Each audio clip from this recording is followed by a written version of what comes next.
당신의 집이 당신을 배신할 수 있습니다. 충격적인 말씀으로 시작했지만 이것이 많은 은퇴자들이 직면하게 될 냉혹한 현실일지 모릅니다. 안녕하세요, 여러분. 행복한 노후를 준비하는 자산관리연구소의 김태영입니다. 오늘 제가 여러분께 들려드릴 이야기는 우리가 평생 믿어온 내 집 마련이라는 신화에 관한 것입니다. 그 신화가 어쩌면 우리의 노후를 위협하는 함정일 수 있다는 충격적인 진실을 말씀드리려 합니다. 그리고 그 집이 과연 노후의 든든한 버팀목이 될 수 있을지에 대해 함께 이야기해 보려 합니다. 지난달 제가 일본에 사는 대학 동창을 만났습니다. 도쿄 외곽의 한 아파트에서 30년째 살고 있다는 친구에게 물었습니다. 너희 아파트 오래됐으니 재건축하면 좋지 않을까? 그런데 친구의 대답이 의외였습니다. 불가능해. 우리 단지 주민 대부분이 70대 이상인데 임시로 다른 곳에 살 여력도 없고 재건축 비용을 모을 여력도 없어. 이 대화가 제게 큰 충격을 주었습니다. 혹시 이것이 20년 후 우리나라의 모습은 아닐까요? 우리 부모님 세대는 집 한 채 마련해 놓으면 노후 걱정 없다라는 믿음으로 살아오셨습니다. 그리고 많은 분들이 지금도 그렇게 생각하고 계십니다. 하지만 급격한 인구 구조 변화와 주택시장의 변동성을 고려할 때 과연 그 믿음이 앞으로도 유효할까요? 오늘은 이 질문에 대한 답을 함께 찾아보려 합니다. 먼저 자신의 재산 상태를 정확히 파악하는 것부터 시작해야 합니다. 제가 상담해 드린 많은 분들이 자신의 재산 상태를 막연하게만 알고 계셨습니다. 대충 집이 얼마쯤 하고 통장에 얼마쯤 있고 이런 식이죠. 하지만 정확한 계획을 세우려면 구체적인 숫자가 필요합니다. 종이 한 장을 준비해서 가운데에 세로선을 그어 왼쪽에는 자산, 오른쪽에는 부채를 적어보세요. 자산은 다시 실물 자산과 금융 자산으로 나눕니다. 실물 자산에는 주택, 토지, 자동차 등이 포함되고 금융 자산에는 예금, 주식, 채권, 펀드, 보험, 연금 등이 포함됩니다. 모든 항목의 현재 시장 가치를 최대한 정확하게 적고 합산합니다. 오른쪽 부채란에는 주택담보대출, 신용대출, 카드론 등 모든 빚을 적습니다. 자산 총액에서 부채 총액을 빼면 순자산이 나옵니다. 이렇게 자산표를 작성해보면 대부분의 한국 가정에서 두 가지 문제점이 발견됩니다. 첫째, 자산 대비 부채 비율이 지나치게 높은 경우입니다. 예를 들어 자산이 10억 원인데 부채가 7억 원이라면 순자산은 3억 원으로 보입니다. 얼핏 보면 괜찮아 보이지만 이는 매우 위험한 구조입니다. 왜 위험할까요? 부채는 자산 가치와 상관없이 고정된 금액이지만 자산 가치는 시장 상황에 따라 크게 변동할 수 있기 때문입니다. 2008년 금융위기 때를 떠올려 보세요. 서울의 많은 아파트 가격이 1년 만에 40% 이상 하락했습니다. 자산 가치가 10억 원에서 6억 원으로 떨어진다면 부채 7억 원은 그대로이기 때문에 순자산이 마이너스 1억 원이 됩니다. 이것이 바로 채무초과 상태입니다. 퇴직을 앞둔 분들에게 채무초과는 재앙과 같습니다. 정기적인 수입이 끊긴 상태에서 대출금 상환 부담은 엄청난 스트레스를 가져옵니다. 그래서 은퇴를 준비하는 분들은 가능한 한 빚부터 갚는 것이 중요합니다. 두 번째 문제점은 자산 구성의 불균형입니다.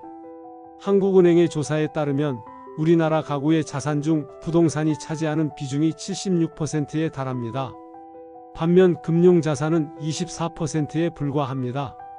이는 선진국들과 비교했을 때 매우 불균형한 구조입니다. 미국의 경우 부동산 비중이 34%, 금융자산이 66%입니다. 일본도 부동산 37%, 금융자산 63%로 우리와는 정반대의 구조를 가지고 있습니다. 이런 차이가 왜 중요할까요? 부동산은 유동성이 낮은 자산입니다. 즉, 필요할 때 빠르게 현금화하기 어렵습니다. 또한 부동산은 분할해서 일부만 팔기도 어렵습니다. 만약 노후에 갑자기 큰 의료비가 필요하다면 어떻게 될까요? 집 일부만 팔 수는 없으니 전체를 팔거나 대출을 받아야 합니다. 하지만 고령자에게는 대출도 쉽지 않습니다. 더 큰 문제는 인구 구조의 변화입니다. 통계청 자료에 따르면 우리나라는 2020년부터 인구가 감소하기 시작했고 2040년에는 65세 이상 인구 비율이 33%를 넘을 것으로 예상됩니다. 이는 3명 중 1명이 노인이라는 뜻입니다. 인구 감소와 고령화는 주택 시장에 어떤 영향을 미칠까요? 주택을 구매할 젊은 세대는 줄어들고 집을 팔아야 하는 노인 세대는 늘어납니다. 수요는 감소하고 공급은 증가하니 자연스럽게 가격은 하락 압력을 받게 됩니다. 일본의 사례를 살펴보면 이런 현상을 더 잘 이해할 수 있습니다. 일본은 90년대 초반 부동산 버블이 꺼진 후 약 20년간 부동산 가격이 지속적으로 하락했습니다. 도쿄, 오사카, 나고야 같은 대도시의 택지 가격은 최고점 대비 3분의 1 수준까지 떨어졌습니다. 더 놀라운 것은 일본 사람들의 주택에 대한 인식 변화입니다. 과거에는 우리처럼 내 집을 마련해야 한다는 생각이 강했지만 이제는 집이 반드시 필요한가? 라는 질문을 던지게 되었습니다. 많은 일본인들이 집을 소유하면 세금, 수리비, 관리비 등 여러 비용이 들고 이사도 쉽지 않다. 차라리 임대료를 내고 필요에 따라 이사하는 게 더 합리적이지 않을까? 라고 생각하게 된 것입니다. 우리나라도 비슷한 변화가 시작되고 있습니다. 특히 젊은 세대들 사이에서는 집을 꼭 사야 하나?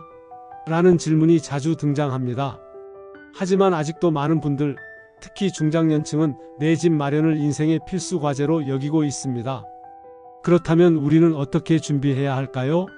먼저, 주택을 단순한 거주 공간이 아닌 투자 자산으로만 바라보는 시각을 조정할 필요가 있습니다. 주택은 기본적으로 살기 위한 공간입니다. 투자 수익은 부차적인 것으로 생각하는 것이 건강한 접근법입니다. 둘째, 자산 구성의 다변화가 필요합니다. 모든 달걀을 한 바구니에 담지 말라는 격언이 있습니다. 자산의 대부분을 부동산에 집중시키는 것은 위험합니다. 금융자산의 비중을 점진적으로 높여가는 것이 바람직합니다. 셋째, 나이가 들수록 유동성이 높은 자산의 비중을 늘려야 합니다. 은퇴 후에는 갑작스러운 지출에 대비할 필요가 있습니다. 의료비, 요양비 등 예상치 못한 비용이 발생할 수 있기 때문입니다. 넷째, 주택 구매나 교체 시 미래의 생활 패턴을 고려해야 합니다. 자녀들이 독립한 후에는 큰 집이 필요 없을 수 있습니다. 오히려 관리하기 쉽고 의료시설과 가깝고 교통이 편리한 곳이 더 적합할 수 있습니다. 이제 우리는 내 집 마련이라는 오랜 믿음을 재검토할 시점에 와 있습니다.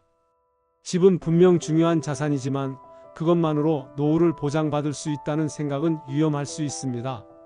균형 잡힌 자산 구성과 미래를 고려한 주택 계획이 필요한 시대가 되었습니다. 이제 주택 자산과 노후 준비의 실질적 관계를 살펴보겠습니다. 많은 이들이 내 집 마련을 인생의 필수 과제로 여기지만 이것이 노후 대비책으로 충분할까요? 주택 자산의 가장 큰 문제점은 유동성 부족입니다. 집은 쉽게 현금화하기 어렵고 일부만 팔 수도 없습니다. 갑작스러운 의료비나 생활비가 필요할 때 큰 제약이 됩니다.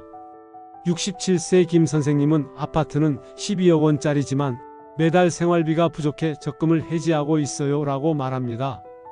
이것이 전형적인 하우스 푸어 현상입니다. 인구 구조 변화도 주택 가격에 부정적 영향을 미칠 것입니다. 통계청에 따르면 2040년 우리나라 인구는 현재보다 약 500만 명 감소하고 노인 비율은 33%에 이를 전망입니다. 주택 수요는 줄고 공급은 늘어 가격 하락 압력이 커질 수밖에 없습니다. 일본이 이미 겪은 상황입니다. 90년대 부동산 버블 붕괴 후 20년간 가격이 지속적으로 하락했습니다. 도쿄 외곽 지역은 최고점 대비 60%까지 떨어졌고 지방 소도시는 더 심각했습니다. 일부 지역에서는 공짜 주택까지 등장했습니다. 주택 자산을 노후에 활용하는 방법은 크게 3가지입니다. 첫째, 주택연금입니다. 집을 담보로 매달 일정액을 연금처럼 받는 제도로 현재 거주하면서 생활비를 마련할 수 있습니다. 하지만 수령액이 기대보다 적을 수 있습니다.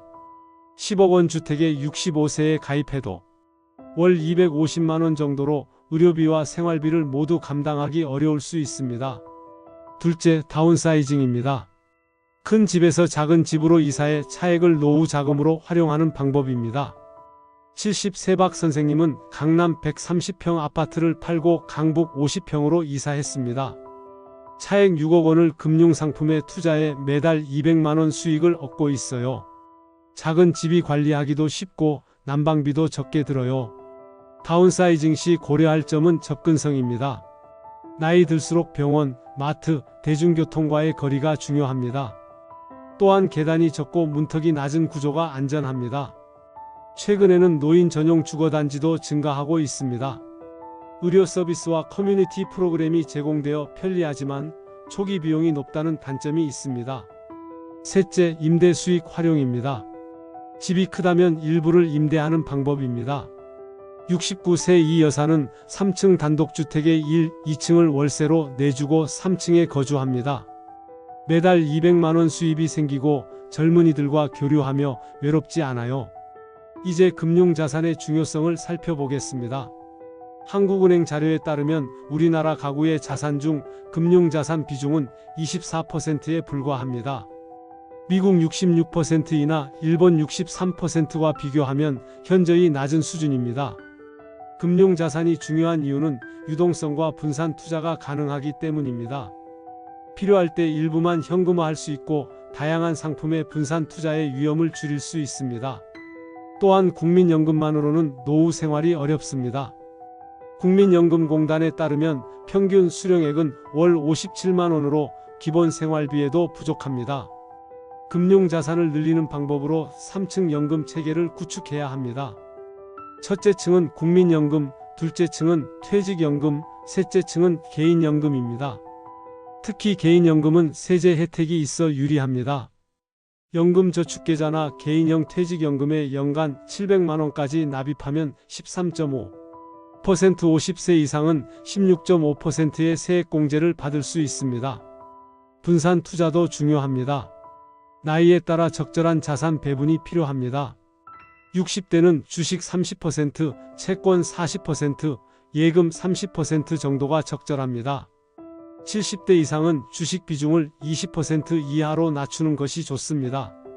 자산 재배분도 고려해야 합니다. 부동산 자산의 일부를 금융자산으로 전환하는 것입니다. 63세 최 선생님은 임대용 아파트 2채를 팔아 10억 원을 확보했습니다. 임대 수입은 월 200만원이었지만 세금과 관리 부담이 컸어요.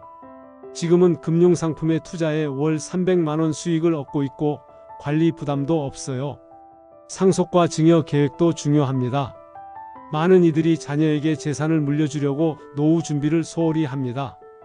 하지만 본인의 노후가 불안정하면 결국 자녀에게 경제적 부담을 줍니다. 76세방 여사는 자녀들에게 재산을 물려주려고 아끼며 살았는데 병원비가 많이 들자 결국 아들에게 손을 벌리게 됐어요. 그 모습이 더 미안하더라고요. 노후 준비는 경제적 측면만이 아닌 삶의 질도 고려해야 합니다. 건강관리와 사회적 관계 유지가 중요합니다.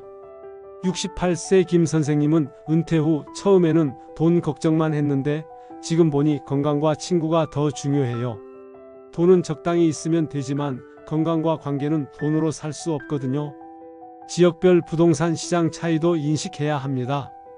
수도권과 지방의 격차는 더욱 커질 가능성이 높습니다.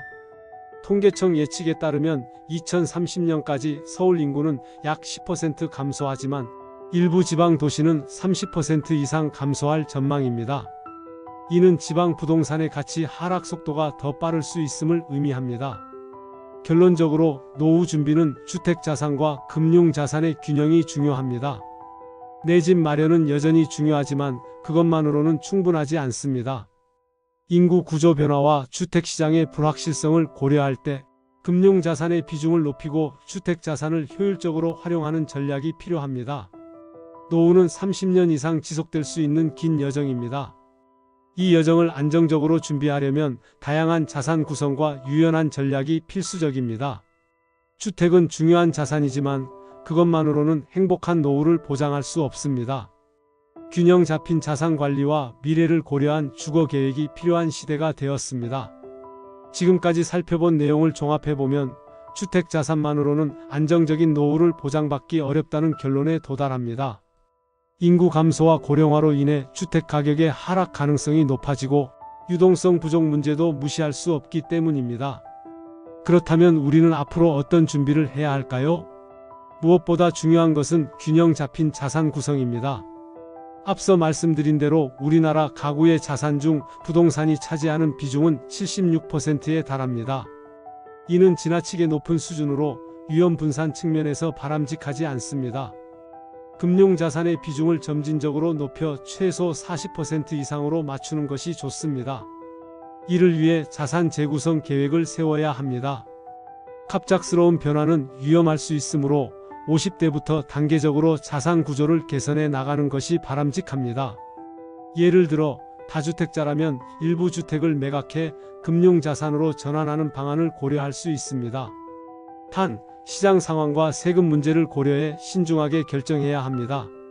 주택자산을 효율적으로 활용하는 방법도 미리 계획해야 합니다. 은퇴 시점에 맞춰 다운사이징을 할지, 주택연금을 활용할지, 임대 수익을 얻을지 등 여러 옵션을 검토해 보세요.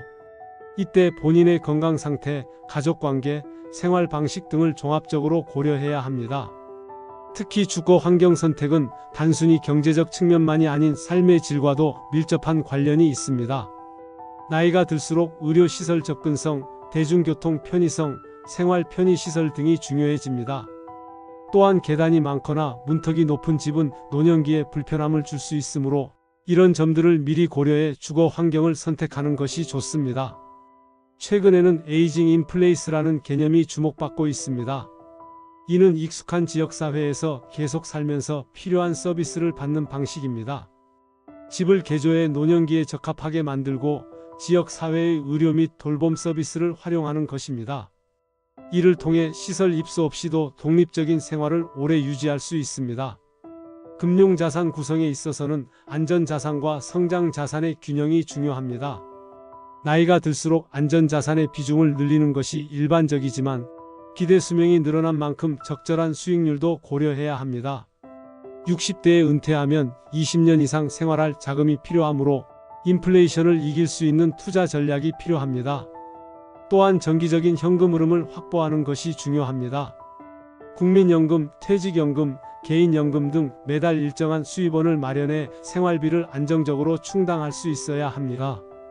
연금 외에도 배당주, 채권, 부동산 임대 수익 등 다양한 방식으로 현금 흐름을 만들 수 있습니다. 노후 준비에서 간과하기 쉬운 것이 의료비와 요양비 대비입니다. 통계에 따르면 평균 수명은 늘어났지만 건강 수명은 그에 미치지 못합니다. 즉, 노년기의 질병이나 장애로 인해 의료비와 요양비가 많이 들 가능성이 높습니다. 실제로 노인 가구의 지출 중 의료비 비중이 계속 증가하고 있습니다. 이에 대비해 실손의료보험이나 장기요양보험 등을 미리 준비하는 것이 좋습니다. 또한 긴급 의료비에 대비한 별도의 현금성 자산을 마련해 두는 것도 필요합니다. 건강할 때 건강관리에 투자하는 것도 장기적으로는 의료비를 줄이는 방법입니다. 상속과 증여 계획도 미리 세워야 합니다. 많은 분들이 자녀에게 재산을 물려주기 위해 본인의 노후 준비를 소홀히 하는 경우가 있습니다. 하지만 이는 결국 자녀에게 더 큰 부담을 줄 수 있습니다. 본인의 노후를 충분히 준비한 후 여유가 있다면 계획적으로 상속이나 증여를 하는 것이 바람직합니다. 또한 법적인 준비도 필요합니다. 유언장 작성, 후견인 지정, 연명의료계획서 등을 미리 준비해두면 가족들의 부담을 줄이고 본인의 뜻에 따른 재산 처분과 의료 결정이 가능합니다. 이런 준비는 단순히 재산 문제를 넘어 가족 간의 갈등을 예방하는 데도 도움이 됩니다. 노후 준비에서 경제적 측면만큼 중요한 것이 사회적 관계와 의미 있는 활동입니다. 은퇴 후 갑자기 사회적 관계가 줄어들면 고립감과 우울증을 경험할 수 있습니다. 따라서 은퇴 전부터 다양한 모임이나 취미 활동에 참여하고 봉사활동이나 일자리 등 의미 있는 활동을 찾아보는 것이 좋습니다. 일본의 한 연구에 따르면 은퇴 후에도 일정한 사회적 역할을 유지하는 노인들의 건강 상태가 그렇지 않은 노인들보다 훨씬 좋았다고 합니다. 돈이 많아도 건강을 잃거나 외롭다면 행복한 노후라고 할 수 없습니다. 균형 잡힌 노후 준비가 필요한 이유입니다. 결론적으로 행복한 노후를 위해서는 주택자산과 금융자산의 균형, 건강관리, 사회적 관계 유지 등 다차원적인 준비가 필요합니다. 특히 인구 구조 변화와 주택시장의 불확실성을 고려할 때 내 집 마련이라는 전통적 믿음에만 의존하는 것은 위험합니다. 다양한 자산 구성과 유연한 전략으로 변화하는 환경에 대응할 수 있어야 합니다. 노후는 인생의 3분의 1을 차지할 만큼 긴 시간입니다. 이 시간을 어떻게 보낼지는 지금 우리가 어떤 준비를 하느냐에 달려 있습니다. 지금까지 살펴본 내용들이 여러분의 노후 준비에 작은 도움이 되었기를 바랍니다. 여러분, 오늘 이야기를 정리하자면 주택은 노후의 중요한 자산이지만 그것만으로는 충분하지 않습니다. 균형 잡힌 자산 구성, 건강관리, 사회적 관계 유지가 함께 이루어질 때 진정한 의미의 행복한 노후가 가능합니다. 특히 지금처럼 급변하는 시대에는 고정관념에서 벗어나 유연한 사고가 필요합니다. 제가 만난 72 세정 선생님은 이런 말씀을 하셨습니다. 젊었을 때는 집이 재산의 전부라고 생각했어요. 하지만 나이 들고 보니 건강과 가족, 친구들이 진짜 재산이더라고요. 집은 그저 편안히 쉴 수 있는 공간이면 충분해요. 이 말씀에서 우리가 진정으로 추구해야 할 노후의 모습을 엿볼 수 있습니다. 여러분의 노후는 어떤 모습인가요? 지금부터 차근차근 준비해 나간다면 분명 행복하고 의미 있는 시간을 보낼 수 있을 것입니다.